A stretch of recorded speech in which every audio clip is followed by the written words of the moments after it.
chers frères et sœurs, je suis l'évangile Jacques Soumaro. Nous sommes encore là ce matin dans le cadre de notre émission Réseau Partage Chrétien. Voilà, pour partager encore la parole de Dieu ensemble. Voilà, comme je l'ai toujours dit, notre rôle à nous, c'est de prêcher l'évangile et d'amener le peuple de Dieu à la maturité et surtout le peuple de Dieu à la lecture de la Bible. Parce que tout part de là, la méditation. Parce que si tu ne connais pas, tu ne pourras rien faire. On dit faute de connaissance, mon peuple périt. C'est pour cela nous allons à l'essentiel et nous prêchons l'évangile dans sa stricte vérité, sans ajouter ni retrancher. Voilà, ça c'est notre rôle. Parce que nous voyons aujourd'hui qu'il y a toutes sortes de doctrines erronées qui circulent un peu partout. Et les anciens chamans, les marabouts, les féticheurs, les gourous de toutes sortes, qui étaient dans leur repère, sont devenus maintenant, ils mettent maintenant le vaisseau, le manteau des chrétiens pour venir chercher, comme on dit, un emploi sur le dos de Jésus-Christ. Nous disons non. C'est pour cela qu'il faut vérifier toutes les prêches que vous écoutez. Si vous allez dans une assemblée et que vous venez à la maison, d'abord, si vous êtes là-bas, vous prenez note et ensuite vous venez pour regarder, vérifier comme les chrétiens libérés. Voilà. Parce que les gens se laissent tromper aujourd'hui à cause des miracles. Les miracles ne sont pas. Les miracles ne sont pas un gage qui prouve qu'une personne est un serviteur de Dieu. N'importe qui peut faire des miracles. Le diable aussi en fait énormément d'ailleurs aujourd'hui.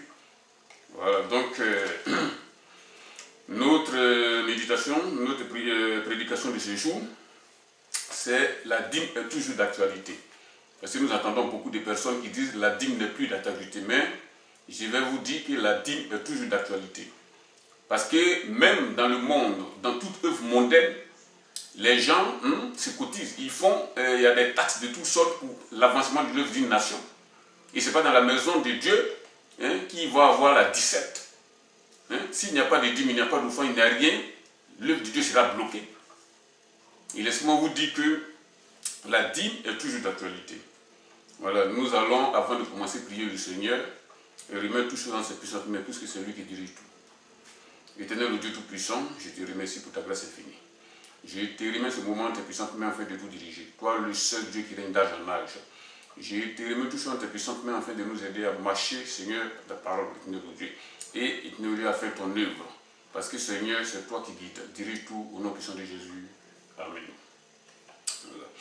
Donc, notre lecture de ce matin, la toute première lecture. Alors, donc, ici, c'est Néhémie 13, 10 à 14. Néhémie 13, 10 à 14. Avant de commencer, j'aimerais dire que beaucoup de personnes disent que la dîme n'est plus d'actualité. Je ne les donne pas tort en un sens, mais c'est uniquement dans un sens. Parce que nous savons que la parole de Dieu n'est pas à prendre avec une pincette. Ceux qui ont amené les gens à dire ces choses, ce sont les dimovores, comme on appelle aujourd'hui les dimovores, des faux pasteurs, des faux évangélistes, des faux prophètes, qui ont commencé à faire de l'argent sur le dos de Jésus-Christ tout simplement. C'est pour cela que nous devons veiller afin de ne pas mettre en application la parole, mettre en dehors la parole de Dieu de l'autre côté, mais nous devons l'appliquer. Parce que la plupart des gens aujourd'hui, ils font un fonds de commerce sur le dos de Jésus-Christ.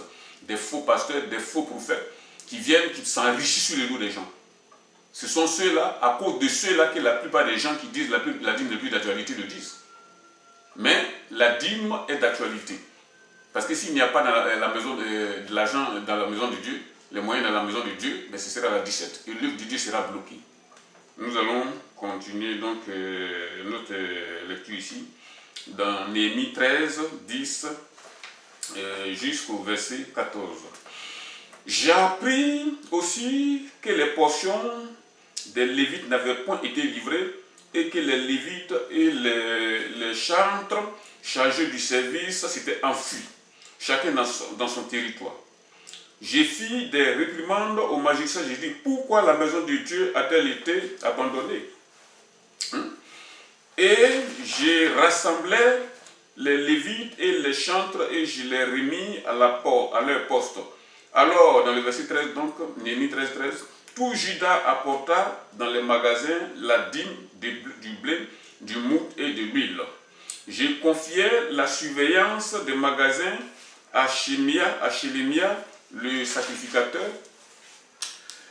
à Sadoc le scribe et à Péjada l'un des Lévites, et je leur adjoins Anan, fils de Zaku, fils de Matania, car il avait la réputation d'être fidèle. Il fut chargé de faire la distribution à leurs frères. Vous voyez, on s'arrête ici, donc au verset 13. Vous voyez, c'est le roi, parce qu'avant ce roi-là, il y avait beaucoup d'autres rois qui étaient passés avant lui. Donc, qu'est-ce qui s'est passé? Les autres rois, c'était des idolâtres. Ils ne s'occupaient pas des affaires de Dieu. Ils avaient même abandonné la maison de Dieu, fermée. En lieu et place, qu'est-ce qu'ils avaient fait? Ils avaient institué des idoles partout dans le royaume.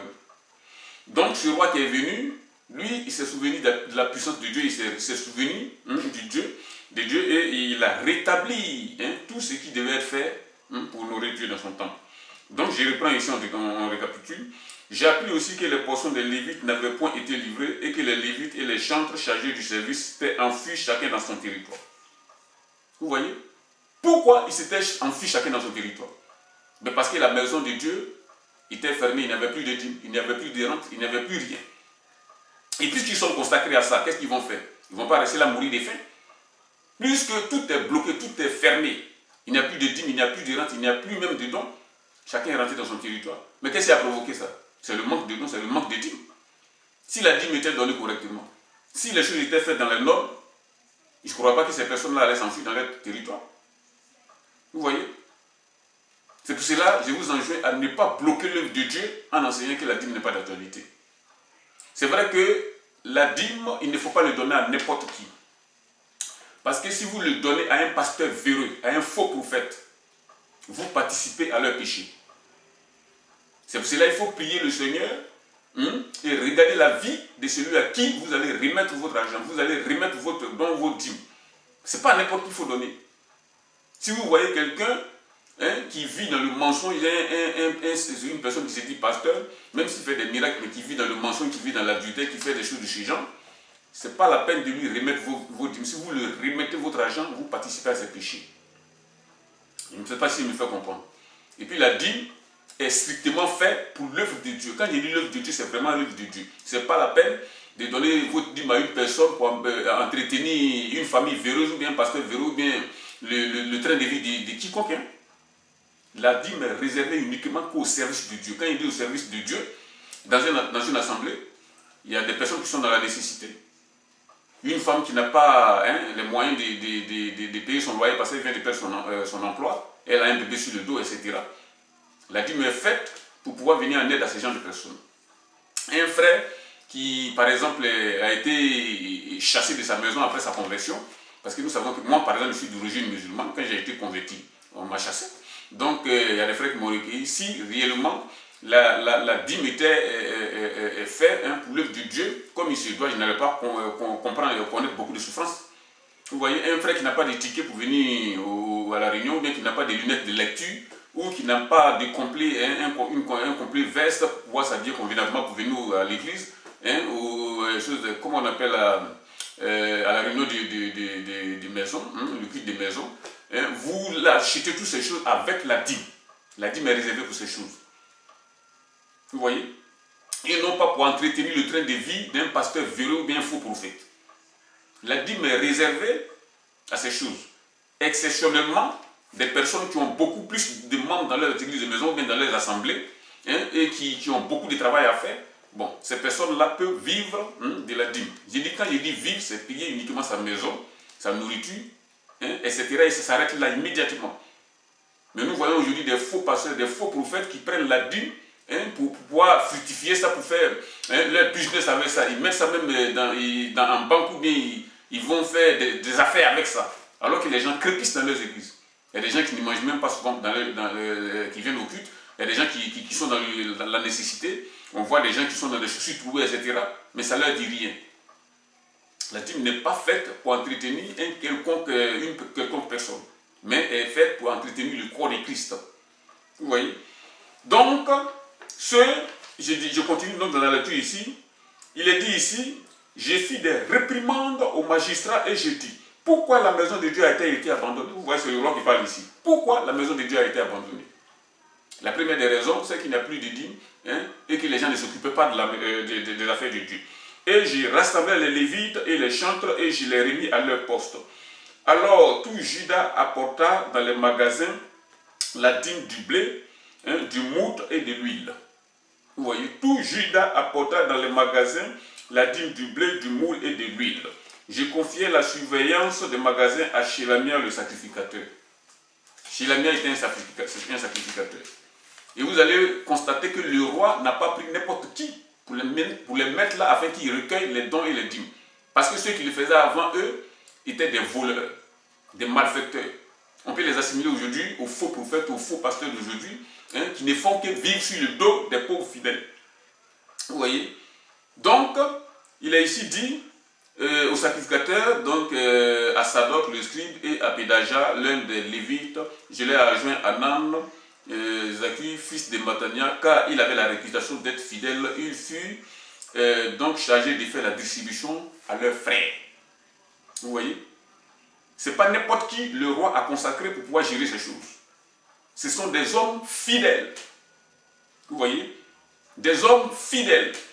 Je vous ai dit tout à l'heure, ne remettez pas votre argent aux mains des pasteurs véreux ou bien des bandits. Parce que ça, on peut les appeler bandits. Si vous remettez votre argent à une personne qui se dit pasteur alors qu'il ne l'est pas, vous allez connaître la même sentence que lors du jugement. Vous voyez? Donc il faut faire très attention. Souvent, ceux qui disent que la dîme n'est pas de la télé, ils ont un argument disant non, mais si celui qui veut mettre une seule loi en application, qui mette toute la loi donc en application. Mais j'aimerais leur dire ici que tous les commandements, les 10 commandements aussi sont dans la loi. Donc, ce n'est pas la peine de les appliquer si vous dites cela. Les 10 commandements ont été donnés sous la loi. Donc, ce n'est pas la peine de les appliquer si vous dites cela. Moi, j'ai des témoignages des sorciers convertis, des occultistes de haut rang convertis, après leur conversion, qui sont venus rendre témoignage à l'église, qui disent que la dîme est importante dans la maison de Dieu. Parce que celui qui ne le donne pas, ça tire le courroux de Dieu sur lui. Et moi, je ne le donne pas tort. Parce que celui qui est converti doit d'abord montrer à Dieu vraiment qu'il l'aime. Et comment on peut montrer à Dieu qu'on l'aime? C'est en lui donnant ce que tu as le plus précieux, ton bien, ton argent. Ce n'est pas la peine de dire que non, la dîme ne sert plus à rien aujourd'hui parce que Dieu fait ce qu'il veut. C'est vrai que Dieu fait ce qu'il veut, mais je vous dis ici que Dieu veut que vous participiez à ses œuvres. Dieu veut que vous participiez à l'œuvre de Dieu. Il est capable de faire tout. C'est à lui l'or et l'argent. Il fait tout ce qu'il veut, mais il veut que vous participiez à ses œuvres. Ça, c'est le principe de Dieu. Si vous dites que vous aimez Dieu, vous devez participer à l'œuvre de Dieu. Vous voyez? Donc, on a vu des satanistes, beaucoup de satanistes qui allaient spécialement, uniquement dans la maison de Dieu. Ils se font, comme chrétiens, ils vont dans la maison de Dieu pour bloquer les chrétiens afin qu'ils ne donnent pas leur dîme. Parce qu'ils savent que s'ils ne donnaient pas, Dieu allait bloquer le reste, ils n'allaient pas avoir la bénédiction. Donc les gens, ils s'arrangeaient pour empêcher, spécialement, ils venaient pour ça, pour empêcher les gens de donner leur dîme, leurs offrandes, les secrets dans la maison de Dieu. Et cela a attiré la malédiction sur eux. Mais il faut faire attention ici, je ne dis pas que je ne reprends pas ici ce que les faux pasteurs, les faux prophètes disent, en disant si tu ne donnes pas, Dieu ne te donne pas. Si tu donnes en plus, ensuite Dieu te donne, Dieu te multipliera, parce que ça c'est leur principe de base à eux. Moi je ne suis pas dans ça ici, je ne dis pas c'est ça ici. C'est vrai que si tu te montres généreux dans la maison de Dieu, si tu fais l'œuvre de Dieu, bon, Dieu se souvient de toi. Mais eux, ils ont une base, ils ont un langage mielleux en disant ces choses. Et ça, c'est pour escroquer les gens, ils disent cela. Vous voyez? Donc, nous continuons ici. Nous allons prendre donc Malachie 3:8. Si je ne me suis pas arrêté là, c'est parce qu'il y a beaucoup de versets qui disent dans la Bible que la dîme est toujours d'actualité. Malachie 3:8. Malachie 3:8 à 11. Il est ici dit, un homme trompe-t-il Dieu, car vous me trompez et vous dites en quoi nous t'avons trompé? Vous voyez? Parce que si ce que Dieu a réclamé, il a dit, il ne revient pas en arrière. Dans les dîmes et les offrandes, je reprends, un homme trompe-t-il Dieu, car vous me trompez et vous dites en quoi t'avons-nous trompé? Dans les dîmes et les offrandes. Vous voyez? Vous êtes frappé par la malédiction et vous me trompez, la nation tout entière. Pourquoi ils ont frappé des malédictions? Parce qu'ils trompent Dieu dans les dîmes et les offrandes. Vous voyez? Apportez à la maison du trésor toutes les dîmes, afin qu'il y ait de la nourriture dans ma maison. Vous voyez? Apportez à la maison du trésor toutes les dîmes, afin qu'il y ait de la nourriture dans ma maison. Si la dîme n'était plus d'actualité, cette précision n'allait pas être faite ici. Mettez-moi à la sorte, de la sorte à l'épreuve, dites l'Éternel des armées, et vous verrez si je n'ouvre pas pour vous les écluses dessus. Si je ne répands pas sur vous la bénédiction en abondance. Vous voyez? Parce qu'il faut qu'il y ait effectivement des réserves dans la maison de Dieu. S'il n'y a pas de réserves dans la maison de Dieu, on ne pourra pas acheter des prospectus. On ne pourra pas s'occuper des frères et sœurs. On ne pourra pas faire l'œuvre de Dieu comme il faut. Mais cette réserve, je vous l'ai dit tout à l'heure, est réservée uniquement à l'œuvre de Dieu et non pas au pasteur véreux. Uniquement à l'œuvre de Dieu. D'ailleurs, je voulais ajouter ici que pour un pasteur, vraiment, en ce temps-là, maintenant en 2016, si une personne se sent en bonne santé, il a ses 2 bras valides, ses 2 jambes valides, qu'il aille travailler. Il peut travailler et faire l'œuvre de Dieu. Il peut travailler, on peut travailler et faire l'œuvre de Dieu. Nous devons prendre exemple sur l'apôtre Paul. L'apôtre Paul, le grand apôtre Paul travaillait. Il était fabricant de tentes. Il a dit, j'ai fait ces choses, j'ai fait ce travail, je ne suis pas sur le dos de quelqu'un afin que l'œuvre de Dieu ne soit pas blasphémée. Et donc, puisqu'il travaillait, les dîmes et les offrandes dans ce temps-là étaient réservées à quoi? À l'entretien du corps de Christ. Vous voyez? Donc, pour vous, je menacerai celui qui dévore. Dans le verset 11 du chapitre 3 de Malachie. Je menacerai celui qui dévore. Qui dévore? C'est Satan. Parce que dès l'instant où vous prenez votre salaire ou votre rente et que vous ne donnez pas les prémices à Dieu, Dieu ne protégera pas ça. Hein? Dieu ne protégera pas cela. Et puisque Dieu ne protège pas cela, qui va venir dévorer? C'est le diable et ses démons qui vont venir dévorer ce que vous avez. Souvent, des personnes ont reçu les salaires aujourd'hui. Après 4 ou 5 jours, l'argent a disparu. Ils ne savent même pas dans quoi l'argent est rentré. Ils ne savent pas quelles dépenses ils ont fait, tout a disparu. Ce n'est pas que l'argent est perdu, mais l'argent, ils ont fait des dépenses bizarres, ça a disparu comme ça parce qu'ils ont fait des dépenses, ils ne s'en retrouvaient même pas. Pourquoi? Parce que ce sont des personnes qui ne contribuent pas à l'avancement de l'œuvre de Dieu. Ils ne contribuent pas à la dîme, ils ne contribuent même pas aux collectes, ni à aucun don à la maison de Dieu. Vous voyez? Donc pour vous, je menacerai celui qui dévore. Si tu payes ta dîme, tu donnes des offrandes à Dieu, tu entretiens la maison de Dieu, Dieu ne laissera pas celui qui dévore venir dévorer. Et il ne détruira pas les fruits de la terre. C'est-à-dire, celui qui dévore ne pourra pas toucher à ton travail, ne pourra pas toucher à tout tes rentes et à ce qui t'appartient. Et la vigne ne sera pas stérile dans vos campagnes, dit l'Éternel. Votre travail ne sera pas stérile. Ce que vous faites, tout ce que vous mettez vos mains dans une affaire, cette affaire sera prospère. Mais, par contre, si vous manquez à votre obligation en ne donnant pas la dîme, Dieu ne bénira pas cela. C'est ce qu'il veut dire ici. Vous voyez? Donc, on prend ici, encore dans Malachie 1, 12, 14. Malachie 1, 12, 14. Dieu dit quoi ici? Mais vous le profanez. En disant, la table de l'Éternel est souillée. Et ce qu'elle rapporte est un aliment méprisable. Des gens qui profanent, c'est-à-dire qui ne s'occupent pas des œuvres de Dieu. Je vous ai dit tout de suite que Dieu s'en fout de quelqu'un. Dieu peut faire lui seul, lui-même, sa volonté. Il peut faire lui seul son travail. Mais il veut que vous participiez. Il veut que chacun participe. C'est cela, la dîme est très importante ici. Il veut que chacun participe. Donc nous devons donc tous participer à l'œuvre de Dieu. Donc je continue ici dans Malachie 1, 12 toujours. Vous dites, quelle fatigue, et vous le dédaignez, dit l'Éternel des armées, et cependant vous amenez ce qui est dérobé, boiteux ou infirme, et ce sont les offrandes que vous faites, puis-je les agréer de vos mains, dit l'Éternel. Maudit soit le trompeur qui a dans son troupeau un mâle, et qui vous sacrifie au Seigneur une bête chétive. Vous voyez? C'est pas pour rien le 10e est demandé. Le 10e est demandé pour que la chose soit complète. Mais il y a des gens, ils peuvent faire des offrandes, ils donnent, par exemple, s'ils ont 1000, disons 100 euros sur la main, ils donnent 5 euros, je veux dire 1 euro ou bien 50 centimes de la maison de Dieu. Entre nous, c'est pas respectueux, vous voyez. Donc quand je suis un grand roi, dit l'Éternel des armées, et mon nom est redoutable parmi les nations. Par conséquent, si tu veux faire un don à Dieu, il faut que le don soit effectivement un don et non pas une moquerie. Donc, nous allons lire ici Proverbe 3.9. On va lire ici dans Proverbe 3.9. Honore l'Éternel avec tes biens.